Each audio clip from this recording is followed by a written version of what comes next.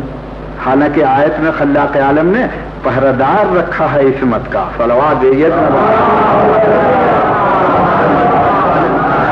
پہرےدار رکھا ہے، اور اس پہرےدار اسی لفظ کے اندر موجود ہے کہ لقد ہمت بہی وہم بہا لولا ان راى برہان ربہ. یوسف بھی قصد کر لیتے اگر اللہ کی دلیل نہ دیکھ چکے ہوتے. چیزیں مانی یہ ہیں، مگر حضور پوری آیت کو پڑھتے نہیں لوگ. ہمت بہی وہم بہا، ہمت بہی وہم بہا، ویسی وہ ختم. لا تقربوا الصلاۃ وانتم سکارى غائب، لہذا اتنے ہی پر ختم. اس نے ان کا ارادہ کیا، انہوں نے اس کا ارادہ کیا، چلو جیسے یہ ویسے وہ. حالانکہ قرآن یہ نہیں کہتا. قرآن کہتا ہے ارے وہ زلیخا تھی، اس نے ان کا ارادہ کیا، مگر یہ یوسف تھے اور موقع اتنا آ گیا تھا نازک کہ اگر ہماری دلیل نہ دیکھ کے وہ نبی نہ ہوتے، کوئی اور ہوتا تو جیسے اس نے ارادہ کیا تھا یہ بھی ارادہ کر جاتا. تب معلوم ہوا اس سے کہ حقیقتاً حضرت یوسف کا دامن پاک ہے ان تمام اتہامات سے، خیالات سے کہ جو ہمارے نگاہوں میں اور ہماری زبانوں پر اور ہمارے قلم سے نکل جاتے ہیں. اور یہی تو موقع تھا حضور. ایک مکان کے اندر تھے حضرت یوسف اور زلیخا، اور اس مکان کے دروازے پر آ گیا عزیز مصر، اور حضرت یوسف دوڑ کے در کی طرف چلے. زلیخا نے پیچھا کیا تھا اور ان کا دامن پکڑ کے گھسیٹا. اتنے میں دروازے پر جب وہ آ گیا تو فوراً زلیخا نے کہہ دیا اپنے شوہر سے، فوراً یہ شکایت کر دی کہ کیا سزا ہے اس کی جو تیرے اہل کے ساتھ برا خیال کرے، سوائے اسی کے قید کر دیا جائے اور یہ سزا دے دی جائے. اس وقت اس کا شوہر متوجہ ہوتا ہے. یوسف کہتے ہیں اے عزیز مصر ہے راودتنی، میرا قصور نہیں ہے، اسی نے مجھے بہلانا چاہا تھا اور اسی نے مجھے اپنی طرف مائل کیا تھا. اور اس کے بعد یہ فیصلہ ہوتا ہے کہ اب سمجھ میں یہ مقدمہ حل کیسے ہو، کس کا قصور ہے. تو اب حضور کوئی بتانے والا نہ تھا، گھر کے اندر ایک گہوارہ تھا. صلوات دیجیے. گھر کے اندر ایک گہوارہ تھا، گہوارے میں 2 ماہ کا بچہ پرورش پا رہا تھا. جب یہ ہنگامہ دیکھا تو اس بچے کی زبان قدرت نے کھولی اور ایک مرتبہ وہ بچہ بولتا ہے کہ قرآن کہتا ہے کہ وشہد شاہد من اہلہا، وہ گواہ کہ جو اہل زلیخا میں سے تھا، یوسف کے خاندان و قرابت داروں میں نہیں تھا، اسی کے قرابت داروں میں تھا. مگر حضور قرابت داری کا یہ مطلب تھوڑی ہے کہ غلط گواہی دی جائے. صلوات بلکہ تھا، لیکن بچہ تھا، کسی کے سکھائے پڑھائے میں آیا نہیں. اللہ نے جیسا بنایا تھا فطرت کا نمونہ وہ باقی تھا. لہذا 2 ماہ کے بچے نے ایک مرتبہ آواز دی. ارے فیصلہ بالکل آسان ہے، بڑھ کے آنکھوں سے دیکھ لو، غور کرو. یوسف کے قمیض کا دامن آگے سے چاک ہے یا پیچھے سے چاک ہے؟ دیکھ لو آنکھ سے. اگر آگے سے چاک ہے تو یوسف خطاوار ہے، اور اگر پیچھے چاک ہے تو زلیخا خطاوار ہے. مڑ کے جو دیکھا تو دامن پشت سے چاک تھا. سمجھ میں آ گیا کہ یہ زلیخا کی حرکت ہے، یوسف کا کوئی قصور نہیں ہے. صلوات. دیکھا آپ نے، آپ بچوں کو بچہ سمجھتے ہیں. کتنی بڑی مشکل بچے نے حل کی، کتنی بڑی مشکل حل کی کہ بچے کا فیصلہ ناطق اتنا ہو گیا کہ قرآن کی آیت بن گیا. اور قرآن کے اندر آج مذکور ہے. اور 2 ماہ کا بچہ تھا. ہم رد تو نہیں کر دیتے کہ 2 ماہ کے بچے کی گواہی کیا، 2 ماہ کی گواہی کیا، بچوں کی شہادت کیا. ارے قرآن کہتا ہے ارے بچہ اگر 2 ماہ کا بھی ہے تو سچی گواہی دیتا ہے، میں مانتا ہوں. اب آپ غور کریں، اس سے معلوم ہوتا ہے کہ یہ نہ کوئی خیال کرے کہ بچپنے کی شہادت قابل اعتبار نہیں ہے. قابل اعتبار. اگر بچے شہادت کے قابل ہیں تو مباہلے میں لائے جائیں گے.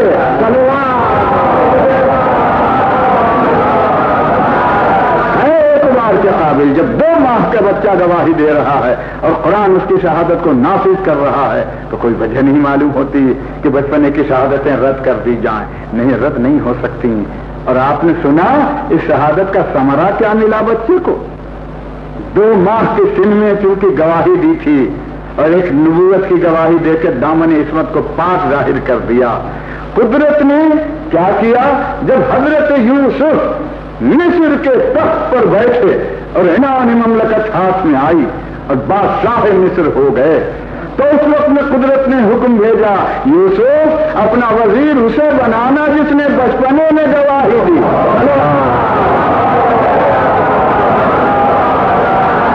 اپنا وزیر اسے بناؤ جس نے بچپنے میں گواہی دی۔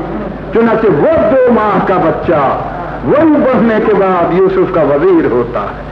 اللہ بچپنے کی گواہی کے ثمرات، یہ معمولی گواہیاں نہیں جاتی، بچپنے کی گواہی وزارت دلواتی ہے۔ صلوات۔ غرض کہاں تک عرض کروں گا، بہت طول ہو گیا، مگر کیا کروں، قصہ ہے۔ قرآن نے جب اسے قصہ کہا تو میں اسے قصہ بدل کے منطق فلسفہ کیسے بنا دیتا، میرے بس کی بات نہ تھی۔ مگر ہاں اتنا عرض کروں گا کہ حضرت یوسف کو خود خلاق عالم نے یہ موقع دیا، ایک دن بیٹھے اپنے سامنے آئینے میں اپنا جمال دیکھ رہے، دیکھتے دیکھتے اس میں شک نہیں کہ حسن یوسف شہرۂ آفاق ہے، آج تک ذکر ہوتا ہے، تسبیحوں میں آتا ہے حسن یوسف۔ اپنی آنکھ سے اپنا حسن خود دیکھ کے دل میں ایک مرتبہ خیال آیا اور آنا چاہیے کہ بھلا میرے ایسا کون ہوگا۔ بھائی یہی تو ذرا بات ہے وہاں۔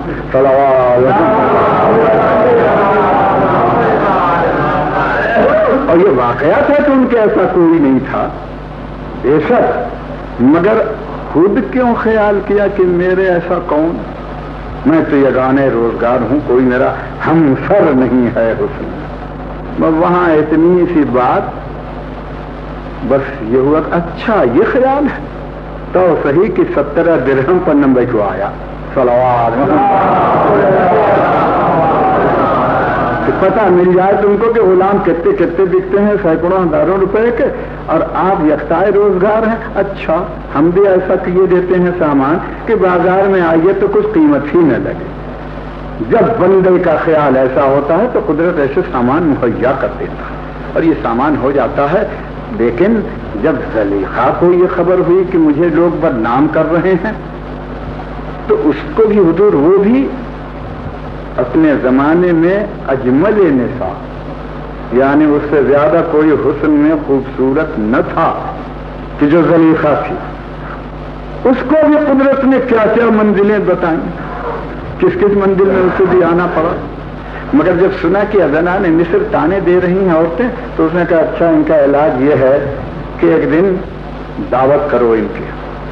سب سے کہلوا دیا کہ تشریف لائیے، ایک بزم آ رہا تک ساری عورتیں پہنچی، سب جب آ کے جمع ہو گئیں تو اس نے ایک ایک چاقو، چھری اور ایک ایک ترنج ہاتھ میں سب کے دے دیا کہ یہ لیے رہیے، دیکھیے جس کے متعلق آپ لوگوں کا خیال ہے اور مجھے بدنام کر رہی ہیں، وہ جب سامنے سے گزرے تو ایک کاش کاٹ کے اسے دے دیجیے، بس اور کوئی کام نہیں۔ ہاں ہاں ہاں سبھی تیار ہو تو آئی ہیں اسی کام کے لیے۔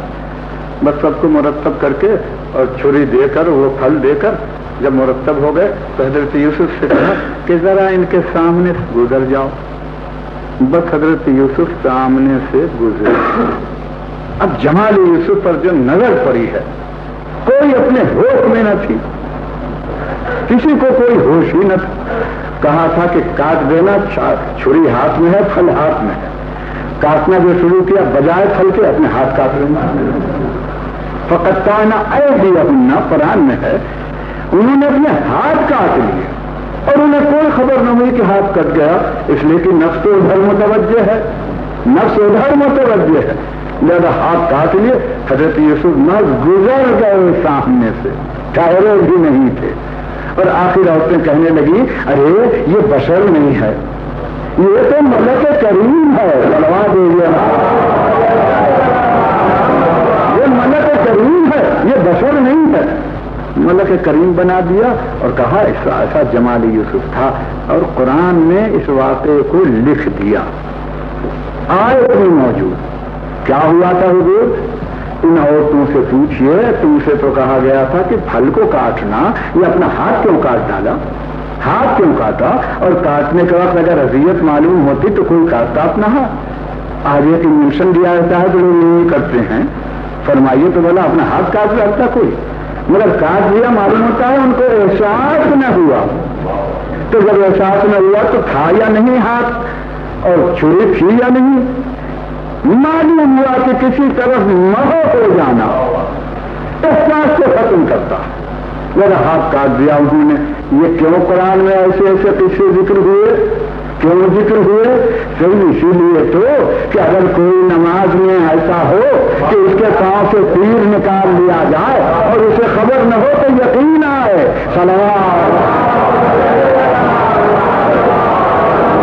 اگر یہ کہہ دیا جائے کہ نماز پڑھتے تھے اور نماز کے اثنا میں پائے مبارک سے تیر نکال لیا گیا تو آپ کہیں کیسے ہو جائے گا؟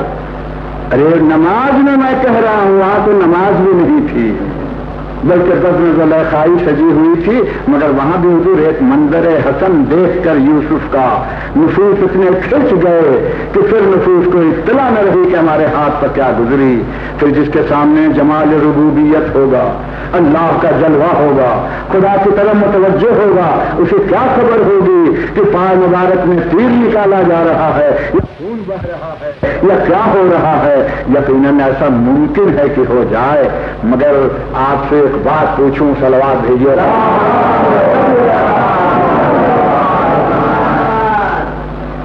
میں نے معراج کے واقعات میں دیکھا اور پڑھا کہ حضرت موسیٰ کو معراج ہوئی کوہ طور تک، اور حبیب خدا کو معراج ہوئی قاب قوسین اور ادنا عالم نور تک، دونوں کی معراجیں ہیں، مگر حضرت موسیٰ جب معراج سے پلٹ کے آئے تو اتنا جبین مبارک میں نور تھا کہ لوگوں کی نظر نہیں ٹھہرتی تھی، اور ہمارے نبی جو وہاں سے لوٹ کے آئے تو جیسے گئے تھے ویسے ہی چلے آئے، نہ کوئی نور ہے، نہ کوئی چمک ہے، نہ کوئی بات ہے۔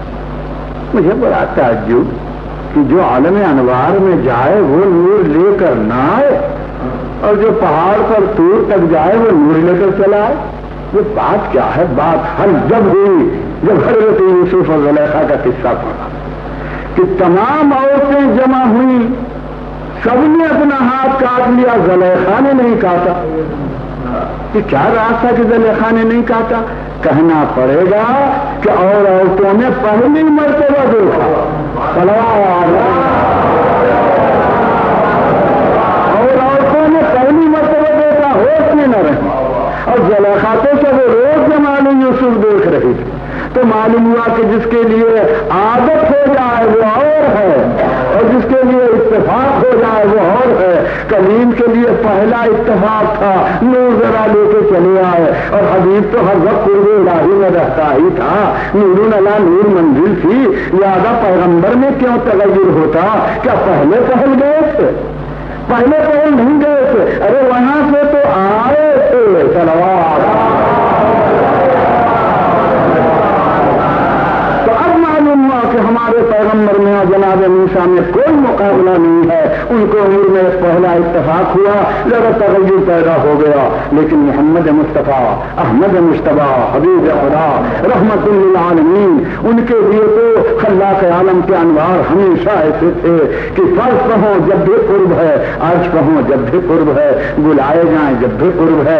حضور والا یہ معراج تو ہمیں دکھانے کے لیے تھی، ورنہ ان کی فضیلت کے لیے نہیں تھی، کیونکہ ان کی فضیلت کیا ہے؟ وہ پہلے ہی عرش کے اوپر ساکن تھے، وہ تو اتر کے آئے تھے، اپنے گھر کو جائے تو فضیلت بڑھتی ہے؟